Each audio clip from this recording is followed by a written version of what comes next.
দেখ দেখ, একটা ভিক্ষুক। চল চল বিটলু, ওর টাকাগুলো হাতিয়ে নি। হ্যাঁ হ্যাঁ, চল চল, ওর থালায় তো দেখছি ভালোই টাকা আছে।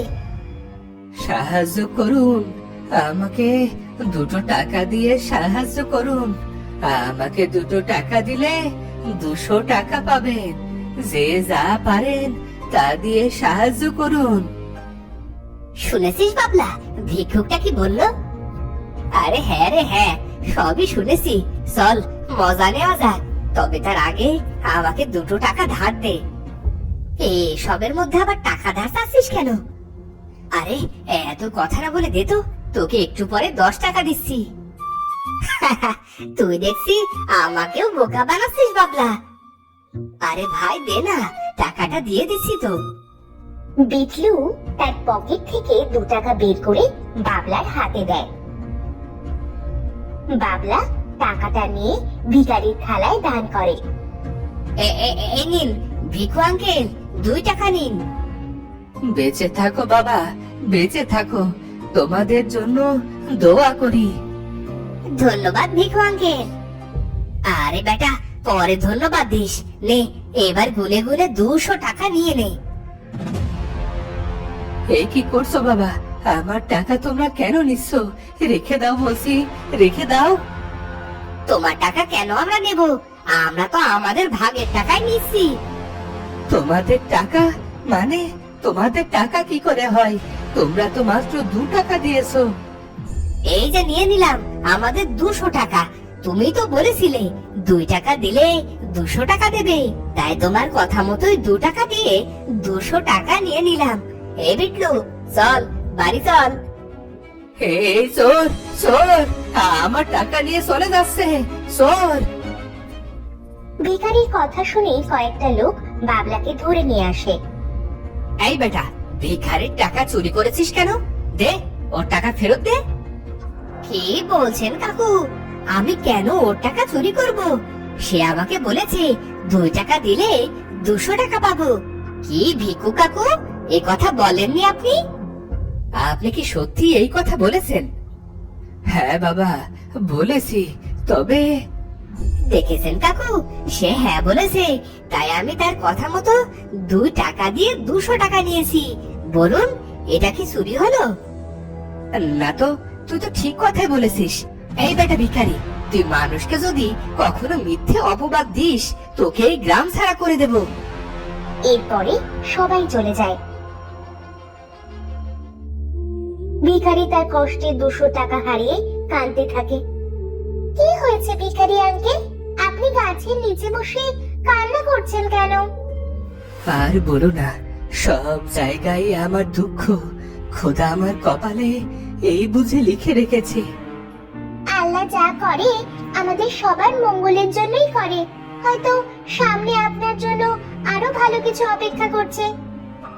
ভালোর জন্য? আমার ভালোর জন্য কিছুই নেই গো মা। আজ 2টো ছেলে আমার ভিক্ষে করা 200 টাকা ছিনিয়ে নিয়ে গেছে। তুমি জানো না কত কষ্টে আমি ওই টাকা পেয়েছিলাম। এখন আমি কি খাবো, কি খেয়ে বেঁচে থাকবো? ও, তাহলে এই কথা। আচ্ছা, আপনি আমাদের বাড়ি চলুন। আমার মা আজ মুরগির ঝোল রান্না করেছে। ভিখারিকে নিয়ে সেতু তার বাসায় যায়। সেতু তার মাকে ভিখারির কথা খুলে বলে। ও, তাহলে এই কথা। আচ্ছা সেতু, তুই তাকে নিয়ে বস, আমি খাবার নিয়ে আসছি। সেতুর মা ভিখারিকে খাবার খেতে দেয়। ভিখারি পেট পুড়ে খেয়ে নেয়। আজ তাহলে আসি মা। হ্যাঁ আঙ্কেল, আবার আসবেন কিন্তু। হ্যাঁ ভাই, যখন আপনার খিদে পাবে তখনই চলে আসবেন। ভিখারি চলে যায়।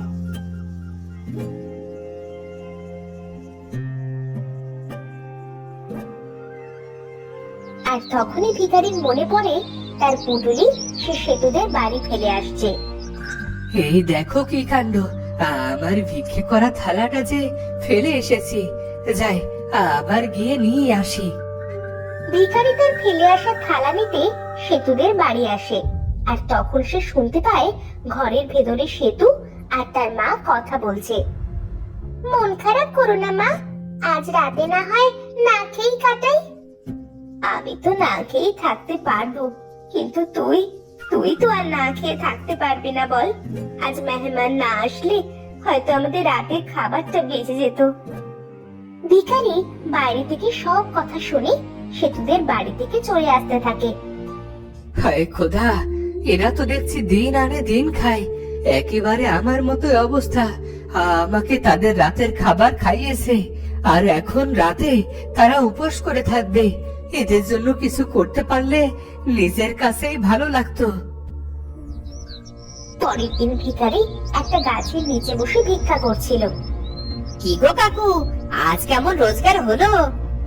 তা তোমরা তোমরা আবার এসেছো? যাও বলছি, যাও। বাবলাকে তো কাল 200 টাকা দিলে, আজও কি 2 টাকায় 200 টাকা পাবো? তোমরা আমার সাথে অন্যায় করেছো, যাও, ভাগো ভাগো বলছি। ভিখারির সাথে আবার অন্যায়? ভালোই ভালোই আজকে চাঁদাটা দিয়ে দাও, নয়তো কালকের মতোই হাল করবো তোমার। চাঁদা? কিসের চাঁদা? ওরে বাবা, আমাদের এলাকায় ভিক্ষি করবে আর আমাদের চাঁদা দেবে না, তা কি করে হয়? এই কথা বলে তারা ভিখারির সব টাকা ছিনিয়ে নেয়। ভিখারি চোর চোর বলে চিৎকার করলে কয়েকজন লোক চলে আসে। আরে, এখানে হচ্ছেটা কি?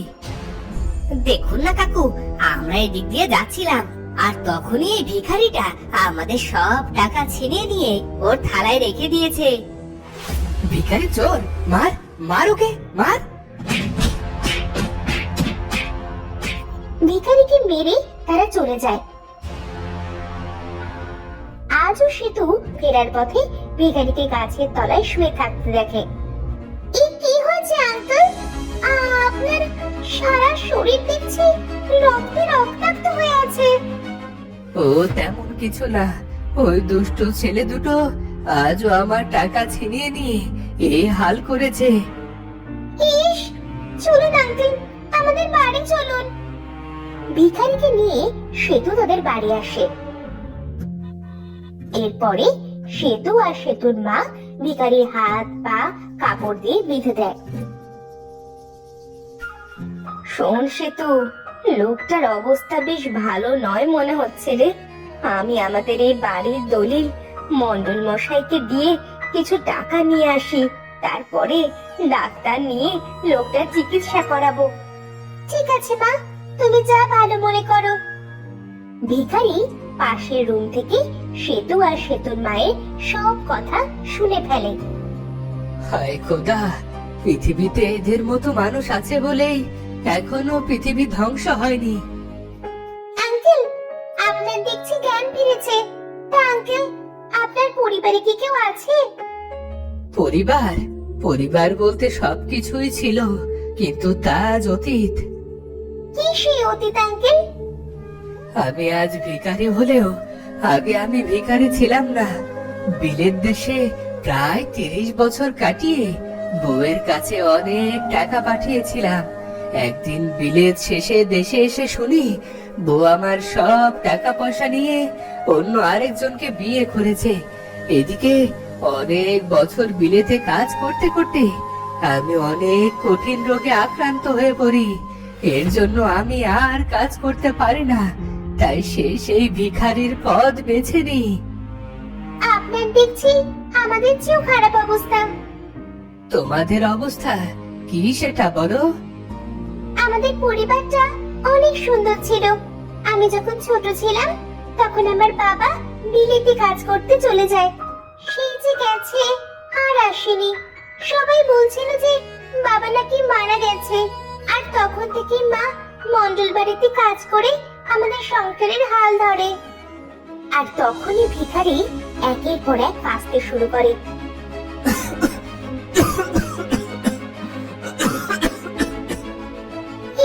কি হলো? আপনি কাশছেন কেন? আমার মনে হয় আগের রোগটা আমার বেঁকে বসেছে। আপনি অপেক্ষা করুন, আমি এক্ষুনি ডাক্তার নিয়ে আসছি। সেতু ভিখারির অবস্থা কঠিন দেখে ডাক্তার আনতে চলে যায়। এদিকে আমার থাকাটা একেবারে ঠিক হবে না। আমি এদের আর কষ্ট দিতে চাই না। আমার এখনই এখান থেকে চলে যাওয়া উচিত।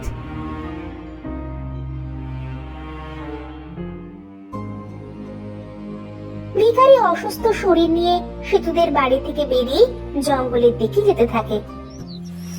যেতে যেতে সে একসময় নদীর ধারে চলে আসে। না, আমি আর পারছি না। আমি আমি আর বাঁচতে চাই না এভাবে। এর সমাপ্তি আমাকে এখনই করতে হবে। ভিখারি নদীতে ঝাঁপ দিয়ে মৃত্যুর কথা ভাবে। সে নদীর কাছে যায়, আর তখন তার পায়ের কাছে একটা বোতল ভেসে আসে। আরে, এটা তো অনেক সুন্দর বোতল। ইস, এটা যদি সেতুকে উপহার দিতে পারতাম। ভিখারি বোতলের মুখ খোলে, আর তখনই তার সামনে এক বিশাল বড় দানব চলে আসে। কে কে আমাকে 7 বছর পর মুক্ত করলো? কে কে সে? আমি আমি এক সাধারণ ভিখারি, কিন্তু আপনি কে? আমি এক অভাগা জিন, যে নিজের একটা ভুলের কারণে এই পৃথিবীতে বন্দী হয়েছিলাম। কিন্তু তুমি আমাকে মুক্ত করলে। বলো বলো, তোমার কি চাই? আমি তোমার 3টি ইচ্ছে পূরণ করব। শেষ জীবনে নিজের জন্য কিছুরই প্রয়োজন নেই, কিন্তু সেতু ওর জন্য চাইতে পারলে মরেও শান্তি পাবো।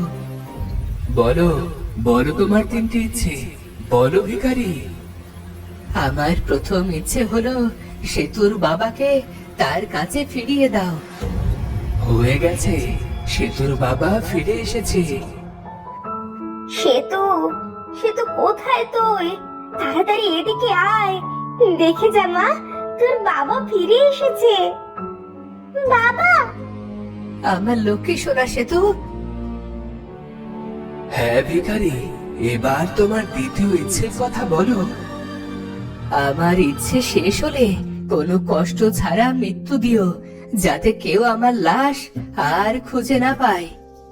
হয়ে যাবে, এবার তোমার শেষ ইচ্ছে বলো।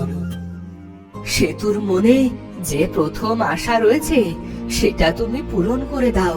ওর মনের প্রথম ইচ্ছাটা তুমি পূরণ করে দিলে আমার মনেও যে শান্তি আসবে। শেষ, 2য় ইচ্ছে অনুযায়ী এবার তোমার মৃত্যুর পালা। দানব তার জাদু শক্তি দিয়ে ভিখারিকে ভস্ম করে দেয়, আর দানবও হাওয়ায় মিলিয়ে যায়। বাবা, আজ আমি অনেক খুশি। ভিক্ষুক আঙ্কেল, কোথায় তুমি? ফিরে এসো, দেখে যাও, আমার বাবাকে দেখে যাও। ভিখারির শেষ ইচ্ছে পূরণ হলো, এবার আমি দায় মুক্ত। আর সাথে সাথেই সেতুদের বাড়ির সামনে ভিখারি আবার এসে পড়ল। বাবা,